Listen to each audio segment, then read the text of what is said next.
Hi guys, welcome back. So if you haven't seen the part 1 of this video, we're going to put a link to that in the description below. But let's jump into part 2 now, which is managing a live Instagram account.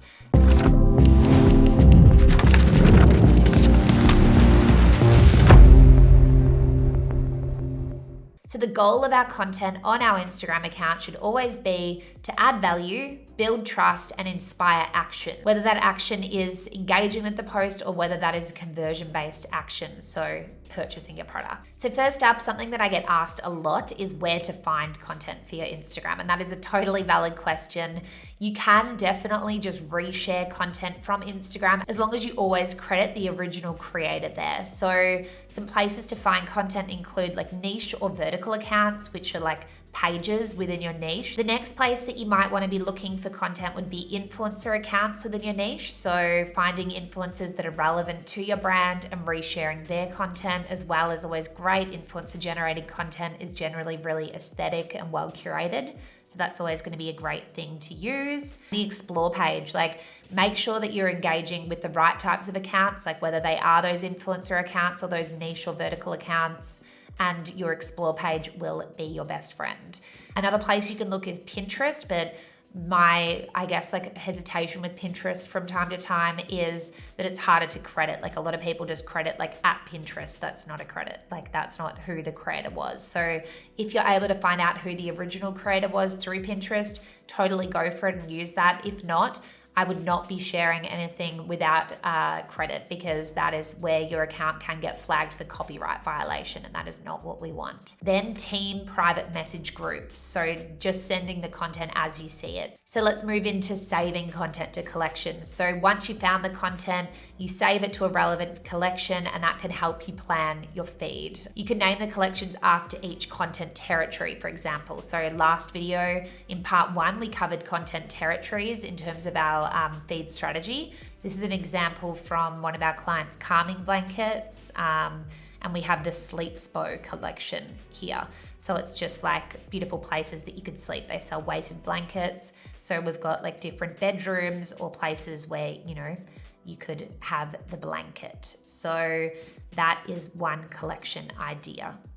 So the best possible content for your feed is always going to be your top performing content. So the goal here is to identify your top performing content, to be able to see the types of posts that have historically performed the best on your account. So you want to be posting more and more of what people are engaging with most for your brand. It sounds really obvious, but a lot of people don't do it.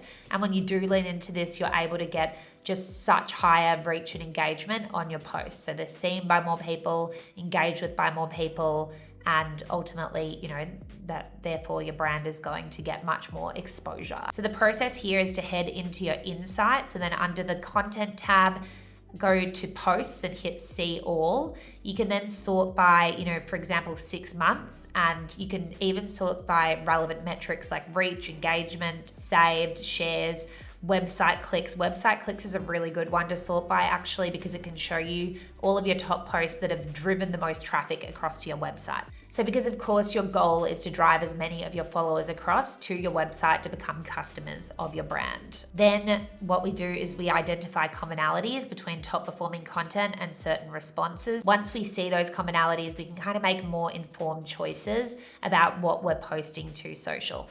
And then literally step 4, post more of what people want, like give people what they want to see. The second type of content that I want to go through is viral content. So when you're looking at other accounts and other content, like whether it's through the explore page or whether it's on pages as a whole, if an account averages, say 800 likes, for example, on a post, but one of their posts happened to get 2,000 likes, then you've identified content that their audience particularly loves. So where appropriate, it's good to repost that to your own account, obviously with credit.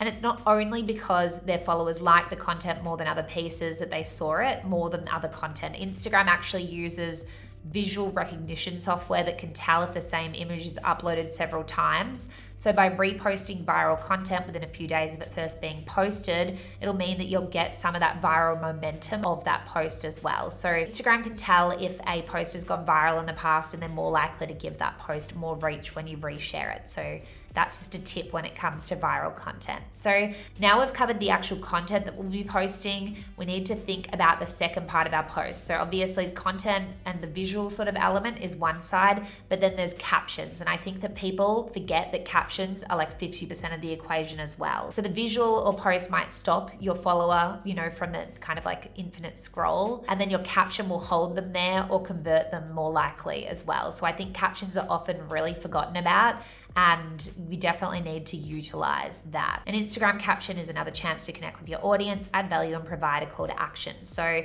again, I've got some different caption ideas here that we can read through under like educational captions, engagement related captions, product and promotion captions, brand hosted giveaways, and relatable sort of captions as well. So for educational captions, the goal is to add value or establish sort of like an expert or authoritative sort of status for your brand. So these could be tips, advice, strategies, recipes, DIY steps, whatever's relevant to your brand itself. The second type of caption that we're looking at can be engagement related captions. So the goal could be more comments on a post, more friends tagged, more saves. All of these things increase the reach of your post. The third type of caption is a product and promotion style caption.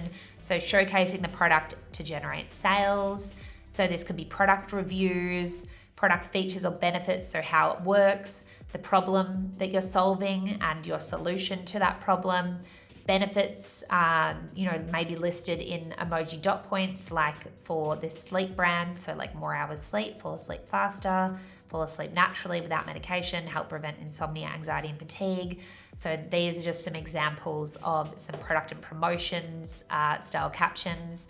And it could be an FAQ or a Q&A. Then another type of caption could be when we're doing brand hosted giveaways. So it could be a tag to win, comment to win. It could be weekly giveaways where you give away, a prize at the end of each week so that it's a more consistent giveaway. So you're always getting kind of, further engagement on your posts. And the final type is a relatable sort of caption. So the goal here is shareability and saves, as they're highly favored by the Instagram algorithm. So that could be like viral kind of content, memes, tweets. So you can search for the right keywords on Twitter, could be illustrated infographics, and all of that sort of side as well. So yeah, just a reminder to include call to actions where you can in your captions. So click the link in the bio, tag a friend, whatever kind of action you want that person to perform. So a lot of people don't think hashtags are always that relevant, or they're not going to do much or help your account anymore. But honestly, some of the posts, some of the reach on my posts, 50% of that reach has been attributed to hashtags. So your posts can kind of go like hashtag viral at times. So it's always worth including hashtags. I generally put up to 30 hashtags. I know people say, again, like only to use a couple, but I use 30 and it works really well across our accounts. So you can use up to 30. 30 is the maximum number of hashtags. I add the hashtags as a comment to the post. If you add these bullet points like here before the hashtag, when someone's scrolling through your feed, it will just look like ... with like a square bracket around it, so that then they have to open that out. And here's just an example of some hashtags for one of our brands. So I have 25 kind of like core hashtags, and then I add 5 relevant hashtags as well on the back of that. And I use display purposes. There's a website called displaypurposes.com. I use that to find different keyword related hashtags. So, you might be selling a homewares product, so you might want interior design style hashtags. And so you could go to display purposes, type in interior design, and search for some of the keywords there. So you can go and have a play with that later. And just one last tip when it comes to hashtags, you kind of want to use a mix of what I call macro hashtags and micro hashtags. So a macro hashtag might have like over 500,000 images tagged, for example, or even over 1 million images tagged. And a micro hashtag might have, between say like 5,000 and 30,000 or 5,000 and 100,000, whatever. So basically you're just, you might be more likely to kind of like rank higher to those micro tags, and they also might be more relevant for your brand. So you definitely want to use that mix of the macro tags as well as your micro tags as well. So that is your hashtag strategy. So this is the exact training that I use to teach my team how to manage Instagram accounts at scale. So I hope you found it helpful. If you did, leave us a comment below and I will see you in another video. Hey guys, hope you're loving our videos and that you're getting heaps of value from them.